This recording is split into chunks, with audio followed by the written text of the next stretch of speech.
Welcome to Banter Bliss, the podcast where I'm rocking in my chair. I need to stop. Yes, you rock. Where we try to take marriage seriously, but not too much. I'm Scott, and that's Sarah, who won't be able to talk very much tonight. I know, my voice is a little bit rough right now. Yeah. I'm trying. When we listen to the recording, it might not sound quite as bad, but it sounds pretty tough. I know. It's better than it was yesterday, so hello. Hello, I world. feel fine. It's just my voice is... You look fine. Thanks. Yeah, you're welcome. Yes. Wait, did I miss a line? Was it? Oh, yeah. I read it for you. Said it for me. Yeah. That's right, thanks. Chivalry, as they, say. Take one for the team. Each podcast, we try to talk about what we're doing to put our spouse's needs before our own while having fun. And please subscribe to our YouTube channel as well as our Instagram, Spotify, and Apple Podcast channels. Mm-hmm. I'm not getting tired of saying that at all. Super into it. What's going on right now outside? There are all kinds of tornado things going on, but right now it's sunny. We went on our date and it was storming like crazy. We jumped out of the car and took a picture in front of like the storm that was kind of that round of storms. We like literally just set the camera on top of the car, ran out, took a picture, and jumped back in the car because the lightning was being crazy. But maybe if I talk really low like this tonight, it feels okay when I talk low. It's when I go high. Yeah. Right. Anyways, so there are whatever tornadoes in the general area right now in Kentucky. Yeah. But we're sitting up here in some sunshine right now. Yeah, so. I think we're going to be just north of where some of the bad stuff hits, but fingers crossed. We've had a tornado go through the backyard before. Yeah, I'm good with not having any more tornadoes. That's right. I'm okay with it. Anyways, let's hope that we're still alive by the end of the recording. Oh, my word. Otherwise, I hope you enjoyed Banter and Bliss. All right, we're moving quick tonight because the sun's out now. Apparently, the storm was like deuces. So we want to make sure that we keep you engaged by not going for 35 minutes again. But we also have I can't all talk of our very well children anymore. are awake. Yes, So- Grammy and Papa are here watching them so that we could do our podcast early because we did a shorter date because it was storming and we didn't know if a tornado was going to come destroy our house. So Yeah, so we'll see if we can actually get out of here without there being too many disruptions. I know. because So if you everyone's hear awake. kids, it's because they are awake. Normally they're asleep when we do this. So That's right. All right, jumping right into it. So Banter this week is all about filling the gas tanks. The lack thereof in Sarah's case. So listen, they're designed, even though it says 0, they're designed to go longer than that. Scott's like, oh man, there's like 64 miles left. We probably should pull over and get I thought some you were gas." going to say that they're designed for men to have to pump the gas. So kudos to all the women out there who pump their own gas. Sarah decided the day we got married, she was done pumping gas. It's not true. I pump plenty of my own gas. I just would rather you do it. Yeah, right. There are literally times where we get in, well, not fights, but we're getting heated conversations because I didn't fill your gas It's not tank. true. It's just more in passing where I'm like, oh, did you fill the gas while you were out with the kids? And you're like, no. I was like, oh man, I was kind of hoping you would notice that you were leaving me. That there was still 50 miles left in there that, whatever. So, but anyways. I'll be driving and Scott will look over and be like, it's 40 miles and we still have to go all the way out to church. Like, we need to pull over and fill up. Yeah, I get anxious. Really? I get a little anxious. Listen. I ran out of gas when I was like, well, I didn't. My dad did when I was a kid, and we were on 275. Got picked up by a How much cop. fun was that experience? That sounds It was just like a great, memorable. Your mom and dad were probably like, didn't get to go to church. Missed all the stuff. We were coming home from Dayton. It was just dad, me, and my older brothers. So my whole point is like, it's better to stop and fill up than it is to get Be stranded. late. Yeah, you roll the dice. Then you're running the gambit. Here's the deal: we're always late, anyways. It's not like we're like, oh, we're gonna be there on time this time. It's like, no, do we be 10 minutes late or 11 minutes late? Like that's the question. Yeah, if there was a way I could just fill up on the go, it'd be nice, but I can't. So yeah, or have an electric car that we could just. my word! charge Okay, the electric car thing. Scott's trying to convince me. I mean, we have a hybrid right now, but we don't plug it in. Yeah, we're not that crazy. No. We don't. I do not want a fully electric car. I've got all these conspiracy things. I'm not going to go into that right now, but... Fair enough. Probably a safe bet. Probably a safe bet. That's how she lost her voice, by the way, arguing with so many people about whether or not not electric even cars true. catch on fire. I got it from you. You had this. Yeah, you right. It's okay. All right, so that's banter. Who fills up the gas tank? 99% of the time, your boy here. Oh my gosh. Even in Sarah's car, usually. Even when I'm like, I'm the one driving, he makes me pull over and fill up the gas. I'll be like, we're fine. I don't make, if I make you pull over, I don't make you also pump the gas. No. You pump the gas, but you make me pull over. Yeah, why do I pump the gas though? Why do I like to pump the gas? You're chivalrous. No. What do I typically do when we stop? Oh, he always has to get something in the gas station. Always. It's a little treat to myself. Go in, get a little... Gas. Go in, get a coffee. Get a treat. Get a couple... Having a bad day, get a treat. Having a good day, get a treat. Reward for myself for, how good of a job I did stopping to get gas. So. Oh my gosh, guys. All right, we got to hustle. We got to hustle. All right, so that was banter. Gas tank fill-ups is what I have written down. So, love languages this week. As a quick reminder, they are... You just acts of physical touch, acts of service, quality time, gift giving, and words of affirmation. Crushed it. Nice. Good job again for me. This week, physical touch. Sarah, I think, kind of confessed that physical touch is maybe kind of like her third love language. Yeah, I would say that acts of service and quality time are probably just like one.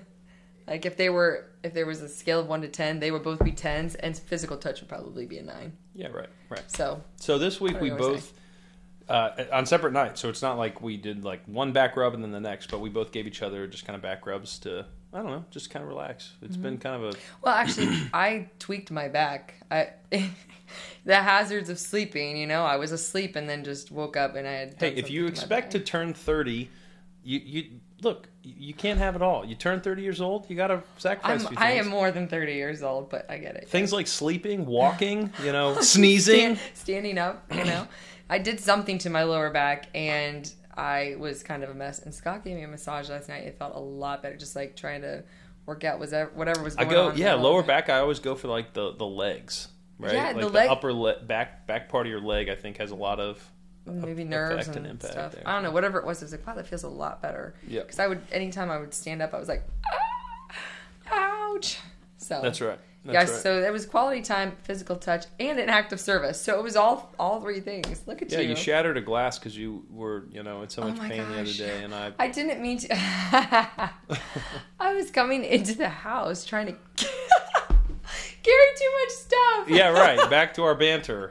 Sarah trying to carry 477,000 million things. And I stood up out of the van, and my back just was killing me. So I'm like hobbling into the house, carrying all my stuff. I think she was trying to make a point. I mean, I just kind of stared at her as she kind of hobbled in here, and she just like started to move this glass out of the way. I was trying to move stuff while I was holding stuff, and I just ended up shattering the glass on the floor on accident. It was. I think you saw it coming. I think she did it on purpose to make a statement. I did not. Anyways, so long story short, we gave each other back rubs just to, kind of express some love. There we go. Through that physical works. touch. So well done. Good job. Well done. Good job yourself. Love languages. All right, story from the vault this week. So when we first got married, which we're married in case you missed the intro, we're the Sutters and we are married. That's right.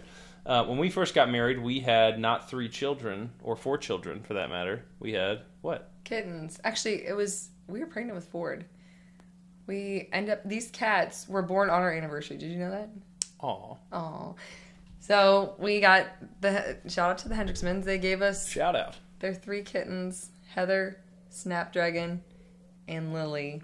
And they were so stinking cute. Way too friendly to everybody. Anything you think about a cat... Just throw it out the door. These cats were awesome. They were they would run to greet you. They would run to greet our neighbors. They loved our neighbors so much that they started hitching rides under their cars. Yeah, so wherever the neighbors were going. I don't know what the deal with these cats were, and don't come after us. They were barn cats, so we had like a little outdoor... and I'm allergic to cats. So we kept Scott built them a little house and they stayed outside. And yeah, we took good care of them. Yeah. Like we kept it nice and like insulated, and they're also like they're like cats, so it's not like they're naked or anything. They kept running off and doing stuff, and people would somehow track us down. I can't remember. I think because they kept running off, we put our phone number on their collar, and so we would just get calls from people like, "That's right. Hey, your cat's a block over," and we're like, "Yeah, I know." the thing is, the cats wouldn't run away from people. They would go to the people and want to be petted. Yeah, so this kid called me one time and was like, hey, I found your cat at CVS. And CVS was literally like a baseball throw away from our house. And I went to pick her up and he was like, is there a reward? I was like, no, that's our house right there. You didn't find our cat. Our cat literally just like looked in the wrong direction and then, chased you guys. So anyways, long story short, there was this time where the cats used to always climb up under, like, I don't know, like the axles or the chassis of the cars or whatever they did. They somehow got up under our cars and like there was like a ledge or whatever that they could sit on. And one time Heather rode with me to work. Sarah called me and was like, hey, Heather isn't at the house. And I was like, okay, hold on. And I went outside and looked, and sure enough, she was under my car because she had like ridden under my car all the way to work. It was and then on the highway, like 20 minutes away. Yeah, I mean, it was not a close ride. Anyways, one time we get this call and this person's like, hey, I found your cat. We're like, oh, well, where are you? And they're like, oh, we're in Norwood. So we were in Mount Washington, kind of near Anderson, if you know where that is. And Norwood is, maybe 20 minutes away? 15 minutes away? Yeah, I mean, you could cut up through what is that, But he's like, I was just walked into my front yard and I had just gotten home from Kings Island and your cat was in my front yard. And I was like, what? Okay. And then our neighbors came home and they're like, oh, we were just at Kings Island. And we were like, wait a minute. Our cat somehow, Lily, bless her, got under a neighbor's car, rode up to Kings Island, which was easily 30 minutes away, right, to Mason? Yeah. Got under another car and rode back down to Norwood. Like, it's a lot of highway riding. And we kept saying, like, it's a good thing she didn't get under somebody from, like, Indiana's car or, like, somebody from Michigan or whatever. Oh it's like, she could have ended up anywhere, but sure enough, it just only ended 15 minutes away. a couple the minutes odds, away. It was, and there was another time she showed up at a photo shoot. I was taking pictures and I looked over and there she was, roaming around. So we had these crazy cats. They were prepped for our crazy kids. So that's right, literally. Like they all match up in terms of personality quite well. So, anyways, story from the vault. Our cats, they were keeping. They were good prep for parenting. That's right. Good job, us. More good jobs. Marriage tip. So this is our last category. We have a little bit of a bonus at the end, but marriage tip this week. Sarah's been listening to The Naked Marriage. Yeah, it's a book. Audiobook. And this is one that we kind of gleaned from that. But we do this already. We already do this relatively consistently. But the marriage tip is to have important conversations while you're walking, driving, or doing something together like a chore, like folding laundry or doing dishes or whatever. And I think the whole concept behind it, and obviously feel free to step in, but the concept behind it is it can be intimidating if you're just staring at each other across a table or across like a whatever, having a discussion about I don't know, something heavy, right? But if you're in the process of like doing something, then it makes it a little bit more comfortable for one or both of you to kind of like at least be doing something and not feel like all of the attention is directly on that conversation. Yeah. And if you like project yourself into that scenario, you can almost like feel the discomfort. Yeah. Like what it would feel like to sorry, I just looked outside. I know it got dark again. Dark. But what it feels like to like sit there and imagine your spouse just kind of like staring at you while you're being vulnerable. Like it's just kind of. I think it was in reference to wives bringing up things about the relationship. A lot of times we want to talk about stuff and the guys don't. It's not really the case with you. I feel like you're pretty ready to discuss stuff, but a lot of guys I think have trouble.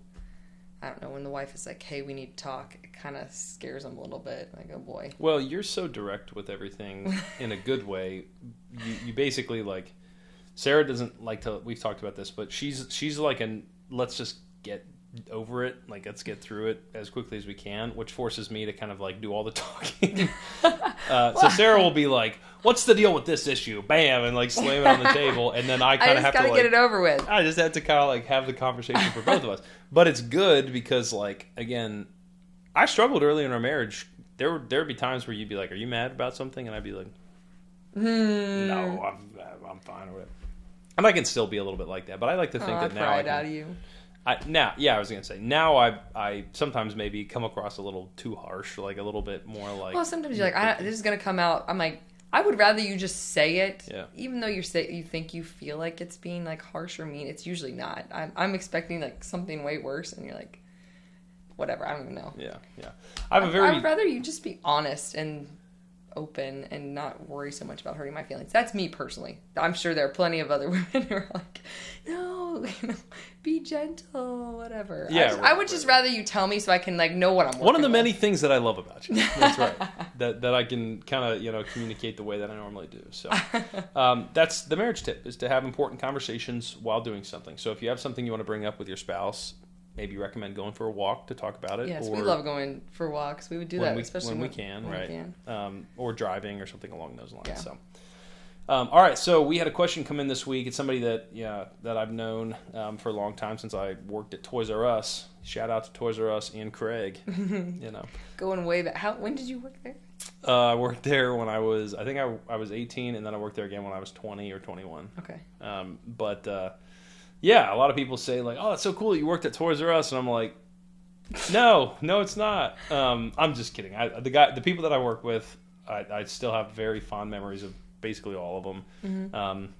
It just is funny because it's like I always say like, one of the rings of Hades has to be like what's called reshopping, where you literally have to spend hours like putting things back into the store where they're supposed to go. Oh, that would annoy me. And so like much. during Christmas time, there would be like 15 carts of reshopping. I think, correct me if I'm wrong, whoever's listening to this, but where I think it was called reshop or reshopping, and we literally had to like spend several hours at sometimes like putting all the things back where they went. That would drive me nuts. Oh wait, I do that all the time with our kids. Yeah, seriously, that's right. There's prep for that, I think. I literally do that all the time with the kids. Zion today just dumped out our massive bin of magnet tiles and then just walked away. Yeah, right. Like, okay. I tell you, dude, I tell people all the time, Zion is a chaos an agent of chaos. Like, he is literally just on this earth to like create chaos. It's great. Bless him. Oh, he's sweet though. Anyways, Craig asked us this week how we worship together and how we lead our family in devotions and different kind of like spiritual things. And to answer the question directly, like, we probably should do a little bit of a better job about it. We've tried several times throughout the course of, I'd say the last couple of years to kind of be consistent with it. And it's just tough because like in the evening time, they're just insane. Well, I normally do their devotion during school time. It seems better one-on-one with them than to try and do it as a whole group, because they start goofing off together. Yep. When we try and do it as a whole family, they tend to just goof off the whole time, at least at this stage. I think as they get a little bit different. older, it'll be different. And the church that we go to does a very good job also of kind of like, laying that foundation. So we'll have important conversations with them around the dinner table and on certain holidays. So as they get older, it'll evolve. But Sarah and I lead in our church. We teach class, and Sarah's also on praise team. So there's a high level of like exposure to the ministries that we're a part of as well.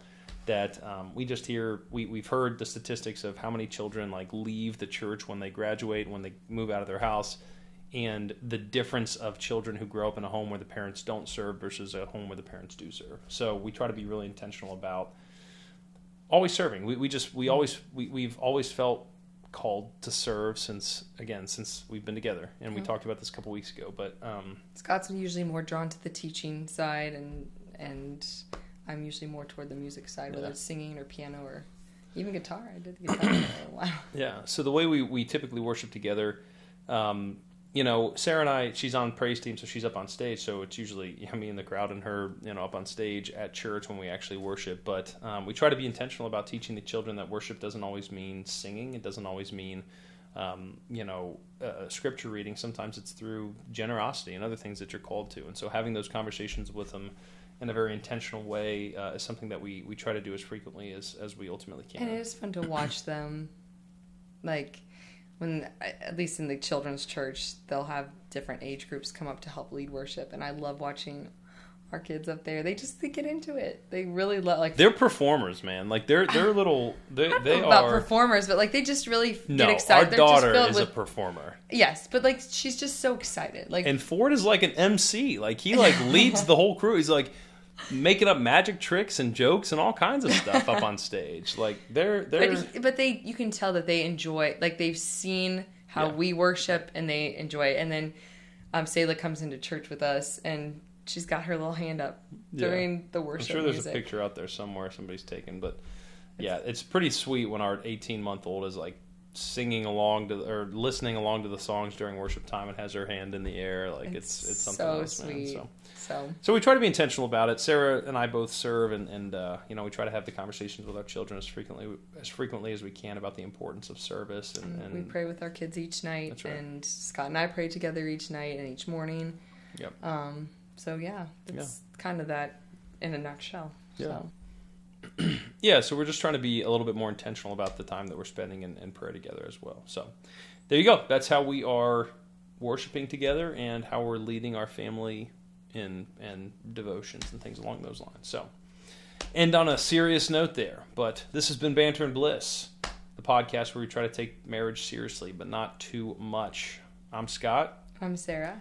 And we are the Sutters, and we are married. Yes, we are. All right. See you guys next time.